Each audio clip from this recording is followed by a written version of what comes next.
बुरी सोहबत। अगर आप हमारे चैनल पर न्यू हैं तो बड़े मेहरबानी हमारा चैनल ज़रूर सब्सक्राइब करें, शुक्रिया। तो आमिर हमेशा अपनी वालिदा की नसीहत एक कान से सुनकर दूसरे कान से निकाल देता। सब घर वाले उसकी इस आदत से बहुत तंग थे। वो घर की सारी जमा पूंजी अपने नशे की बुरी आदत में सिर्फ कर देता।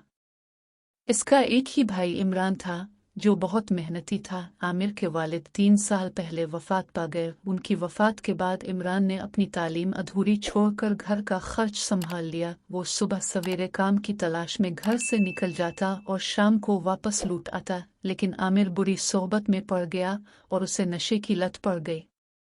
इसके घर वालों ने इसे बहुत समझाया, लेकिन इसके कान पर जू तक ना रेंगती। इसके दोस्त उसे इसके घर वालों के खिलाफ वरगलाते और वो उनकी बातों में आ जाता।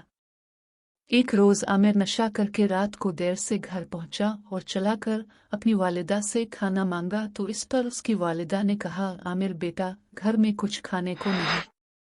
यह सुनकर आमिर तैश में आ गया, क्योंकि उसे बहुत ज्यादा भूख लग रही थी, और चला चलाकर अपनी वालिदा को बुरा भला कहने लगा। इमरान ने इसे रोका, मगर उसने किसी की एक न सुनी। इमरान ने इसके मुंह पर थप्पड़ मारा। उनकी वालिदा ये सब देखकर बिलक बिलक के रो रही थी। अगली सुबह माँ ने आमिर से कहा, पहले काम कर, रकम ला, फिर घर में खाना पकेगा। ये सुनकर आमिर आग बबूला हो गया। वो अपनी माँ को धक्का देकर वहां से बाहर निकल गया। जब वो अपने दोस्तों के पास पहुंचा तो इसके पास पैसे न होने की वजह से इसके दोस्त इससे झगड़ा करने लगे और उसे इतना मारा कि वो जख्मी होकर जमीन पर गिर पड़ा। वो गिली में बेहोश पड़ा था। तब चचा करमदाद का वहां से गुजर हुआ। उन्होंने आमिर को इस हालत में पाया और वो इसे अस्पताल ले गए। और वहां से जब इसके घर में इसकी माँ को बताया तो वो बहुत परेशान हुई। जब इमरान वापस आया तो इसके हाथ में मिठाई का डिब्बा था और वो बहुत खुश लग रहा था, क्योंकि इसकी एक फैक्ट्री में नौकरी लग गई थी।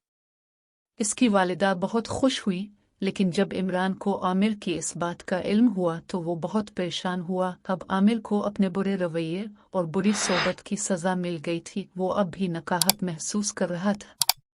उसने अपनी वालिदा से अपने बुरे रवैये और बुरी सोबत की मुआफ़ी मांगी तो उसकी वालिदा ने इसे मुआफ़ कर दिया। कुछ दिन बाद आमिर ने एक सरकारी स्कूल में दाखिला ले लिया। अब आमिर दिल लगाकर पढ़ाई करने लगा। वक्त के साथ साथ उनके घरेलू हालात अच्छे हो गए।